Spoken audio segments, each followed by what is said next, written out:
All right, hello. Welcome to week 9. This week I have with me my friend and colleague in the Department of Theater, Lia Dewey. And since we are looking at We See You White American Theater this week, I thought that I would bring Lia in to have a conversation because that is part of what she researches. And I like us to talk to experts as much as we can. So, Leah, could you tell us a little bit about your master's project that you're working on? Yes, absolutely. And thank you so much for saying I'm an expert. That's really so You kind. are It's true. It's true. officially. True. But so yeah, my master's thesis is looking at activism in the American theater industry. And so it's titled Legacies of Resistance, BIPOC Inward Facing Activism in the American Theater. And basically I'm looking at this phenomenon that I'm calling inward facing activism, which is activism that critiques the industry of theater itself rather than using theater as a medium to perform other kinds of activism. So, like a couple years ago, they did a staged reading of the Mueller report as like a protest against Donald Trump. That's not what I study. That's certainly very valid, but I'm more interested in traditional activist techniques that are used by theater makers to critique the industry and sort of systems of oppression within the industry. And so my thesis uses this political theory from a political scientist named Kathy Cohen. It's called the framework of marginalization. Also, I'm obsessed with Kathy Cohen. Kathy Cohen is amazing. She's amazing. Everyone should read her work. This theory comes from her book, The Boundaries of Blackness, which is a really good book. Just like it's just a good narrative, like in addition to the theory that she contributes to scholarship. But so the framework of marginalization is really interesting because it talks about how people are marginalized and how they practice resistance. And so she says that there are 3 components to this. And so the first one is that to understand marginalization and resistance, you have to understand this like historical continuum that all activism exists within. So you have to understand what happened 50 years ago to understand what's happening right now, to understand what will happen in the future. And then her second point is that when you're looking at this continuum, you need to look specifically at these, what she calls indigenous institutions. So what movements, what organizations, what community building these marginalized peoples are doing to actively resist their marginalization. And as you track those movements, you will better understand marginalization and oppression. And then her third point is that oppression is in conversation with resistance. And so as people are marginalized, they resist. As the oppressor, notices this resistance, they appropriate those tactics of resistance to further the process of marginalization, sort of this cyclical dialectical model into infinity, right? And so we need to understand that cyclical relationship to understand what works, what doesn't, and how we can further practices of resistance to hopefully at one point reach a place of liberation. And my thesis uses the We See You White American Theater movement as sort of a conduit to understand this framework, and try to understand how we can utilize the demands, these incredibly thorough demands, for a sort of equitable future for the theater. We're in a really fertile spot right now because so much is not happening. And so we are able to have these conversations and really dig deep into this relationship between marginalization, resistance, and oppression to see, what might the American theater be if Black, Indigenous, and people of color are listened to the way they are demanding to be listened to. Very cool. Very cool. Yeah. There's so many directions that I want to go. I know. There's so much in there. Can you talk a little bit about how you came to this project and why you chose the We See You White American Theater kind of statement, open letter as a starting place for that? Yeah, absolutely. So I was actually like I had already written a prospectus for like a different thesis project before I decided to do this.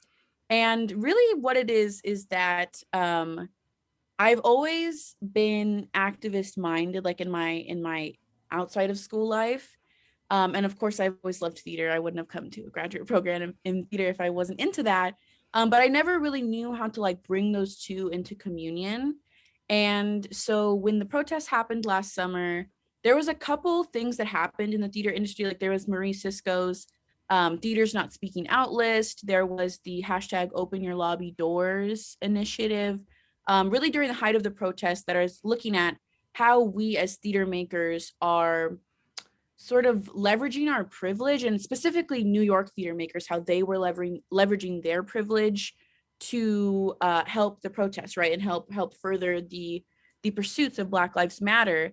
And this is also when those demands were published, and it was like hugely incendiary on like Twitter and Instagram, because their whole thing is we see you, we're watching you, and we're no longer just like sort of sitting by silently and watching. We are deciding to like employ this very voyeuristic, very like powerful position to shame people into action, to get people angry, like get other marginalized peoples angry, and want to do something, to sort of be that catalyst that I think a lot of people with power need. They don't do things unless they are acted upon. And this is sort of a very tangible but also not tangible way of forcing people into action. And I'm really interested in how social media is playing into this, you know, because we can't. I joked a couple weeks ago in a class. I was like, they're not calling for a march on Broadway, you know? And then conveniently, like 2 days after I said that in class, they were like, March on Broadway? And I was like, oh, okay, so we are doing this. We're not just keeping it to the digital realm, you know? But all this to say, I wanted to write about this. I got to this project because it just feels so new. It feels so new in terms of like how they are reaching out and how they are choosing to protest the industry, because they do have this anonymity, and they're using that for protection but also for leverage, which I think is really interesting.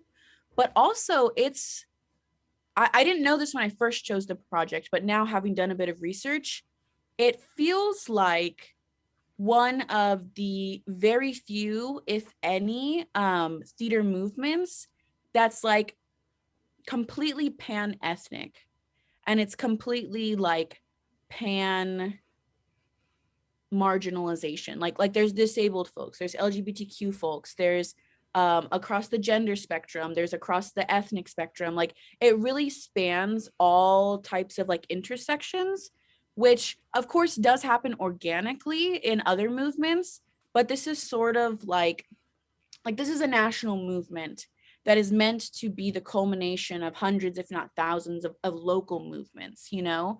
And that speaks to a certain sort of universality. Is not the word, because universality is like a very dangerous word, and I don't like that call for universality. But it's sort of like there's every color of the rainbow, and you can find the color that suits you best in these demands, you know. I'm wondering, what have you been seeing in terms of like kind of actions that have happened? That might be a giant question. Um, but broadly, can you point to a couple of things that have come out of this? Yeah, certainly some for the good and some for the not so good. um, but a lot. So I'm doing, part of my research is doing interviews, these interviews with local activists around the country. I say local, but they're all over the country, but they do activism in their local communities. Um, and a lot of them have been saying that they are using the demands as sort of like a guidebook on how to reform their own communities. I know I talked to one theater artist who is based in Chicago, and he said his whole theater company, they sat down, they all read the demands prior to this meeting, and they basically like pulled out like the sections they thought were most pertinent to them, and like rewrote their I don't know what the term was, but like their terms of agreement among cast members and among like the board of directors and all of that, right? And they did this as an entire company to show that as a company they were dedicated to taking these demands, internalizing them, and reforming the system in a way that they had the power to do so, you know. um we've also seen this like at Woolly Mammoth Theater Company. We've seen this at Northwestern. They did that. They had a seminar last year, or last quarter rather, with all of their MFA students, and they did the same thing. And that's really wonderful. And I think the people who organized We See You White American Theater are very glad that's happening. But I think what I'm noticing is that this is still people of color doing that work. And that's kind of an issue because the demands are not for people of color. They're for white American theater, you know, and that's an issue. Specifically, I'm thinking of the Broadway League and how they've done virtually nothing. They did commission last summer, they commissioned a, I don't know, like a diversity report, I think they were calling it. And I there's think that nothing. was the first time Broadway's like actually taken demographic data. Yeah, but there's nothing that's come of Yeah. it yet. And they haven't said anything about like it's underway, like that. They just have that one press release and nothing, like nothing's been followed up on. And so the We See White American Theater accounts have been posting like pictures of their board of directors and their donors and like, wow, look how white that is. And you guys still aren't saying anything. Like that's a little bit much. And it's always sort of these like call out posts, or calling in posts rather, are very what's the word, they're not like snarky per se, but they are certainly like, look at that, like look at what's happening here, that's kind of crazy, you know. Which like the theater world is like built on respectability, you know. It's built on sort of not burning bridges, not maintaining those not like calling out any sort of abusive behavior. There's a general sentiment in the theater world is that we suffer for our art, both like financially, mentally, physically, because the art comes first, not how we are feeling as humans and as individuals. And so for this collective body to continually call out whiteness and pervasive whiteness, and how that takes away from the space and the opportunities afforded to people of color, it's just sort of frowned upon generally, which is caused the movement to receive quite some vitriol. I'm interested in how you differentiate call out versus call in. Okay. What would So the, you, because you used both ways of saying this. yes. What's the So difference? this is a very interesting sort of concept that I feel like I really reached clarity on last week with one of my interview subjects, because they have an organization called Calling Up Justice. I don't know if you've heard about it. It's from Claudia Alec. They used to work with the Oregon Shakespeare Festival as a community producer, but now they sort of do this work across the nation. But so basically how they define calling in versus calling out is, you know, if me and you, Nicholas Shannon, are having a discussion and I don't know, there's like somebody else is in the room, there's a bunch of us in the room talking, and somebody says, I don't know, somebody says something like anti-Mexican to me, and it's like, I don't, says something hugely rude, or what, or maybe not even hugely rude, maybe just like, maybe they're just like, Leah, shut up, now is not the time for women to speak, like maybe something like that, you know. And if you say like, hey, we don't talk like that, this is the 21st century, we respect women, we respect Mexicans, you know, if it were something like that, that's calling out. But if it were to be like, you pull that person aside after the meeting and you're like, hey, that wasn't cool, don't ever do it again, you respect Leah because she's who she is, not because she's a woman or a Mexican, you know, like and so the difference, like they're both valid. It's just like, as the individual, as the mediator or the bystander or whatever you want to call yourself, you have to determine what the stakes are of that moment, and what the, like, I don't want to use the word victim, but like what the person who is experiencing that trauma or that oppression needs. And so if I'm like clearly very like stunned in the moment, and I'm like, oh my God, like then I would need someone to call them out, you know? But if I'm fine, I'm still holding my own, and maybe I'm calling them out myself, I would still need an extra person to call them in afterwards and say, Mhm. so really it's just like a level of like, I don't want to say a level of care necessarily, but it's a level of like, how urgently do we need to address this Mhm. situation? And how urgently do we need to rectify what happened, you know? But you may have a different understanding of that, and I think that's okay. That's just sort of like where I am at with this concept. I feel like it's fairly new, right? Like it's, Yeah. yeah. But that's how I've come to understand it right now. Do you have a different way of understanding it? I think I've always heard call in as kind of inviting people to Mm-hmm. the conversation, Yeah. pointing out like, hey, you need to change in Mm-hmm. a specific way, and we'd like to help you do Right. that and guide you in how to do that. Um, but I've also, like, I've heard call out kind of associated with like cancel culture and Mm-hmm. stuff like that. Right. Um, Which but is I just think it's wrong. also kind of like on this continuum of like, Yeah. you can be called out and realize yourself, like, oh, Mm-hmm. I need to take different actions Right. or change my attitude. Right. So this is an article called Oye Oye, a manifesto for Latinx theater, or a manifesto for listening to Latinx theater, Mm. rather.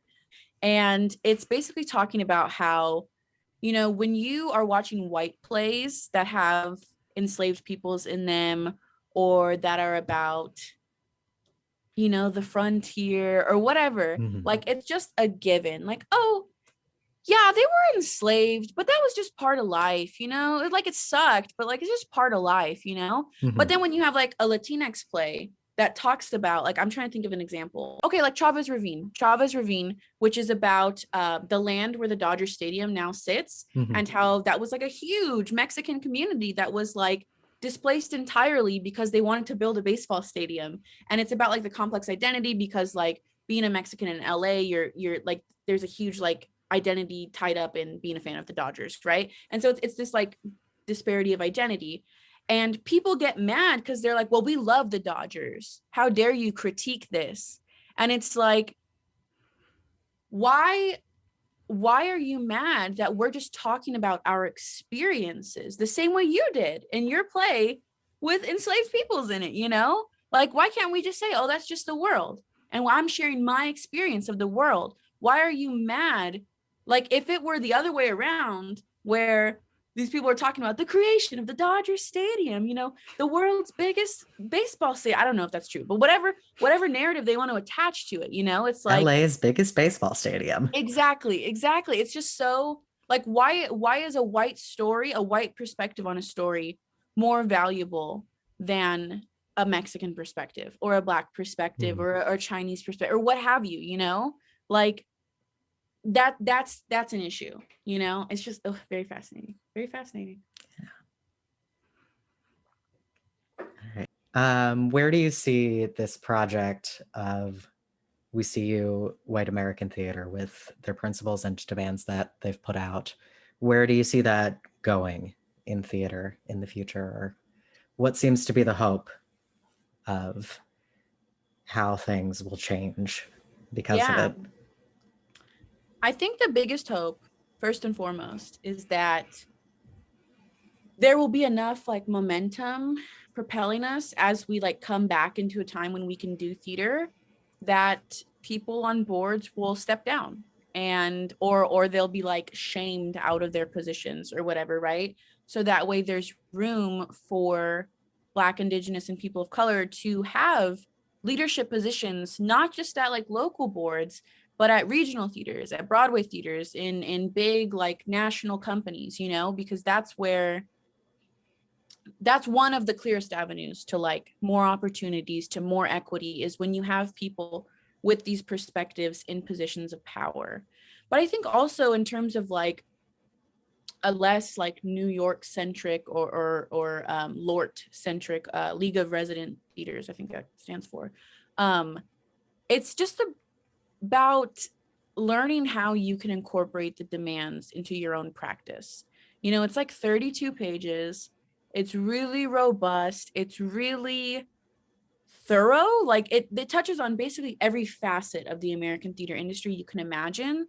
And so really there's no excuse not to look at it and not to see how you can change your practice, or maybe how your practice is already in line with it. Like that's still a valuable time to look at where you line up against what this group of 300 people plus the 80,000 signatures they've gotten, about how you line up with that. Like it's clearly not an isolated minority who wants this. So just using it as a guidebook at every level, at like university levels, local theaters, community theaters, regional theaters, Broadway, touring companies, internationally, like all of it, like we need to adopt this as like a Bible of sorts that guides how we practice theater. All right. And I think on that note, we will end this conversation for today. Thank you so much for joining us, Lia. Thank you. If anyone has any questions, you can email me. I love to talk about this. I will get Leah's email to you.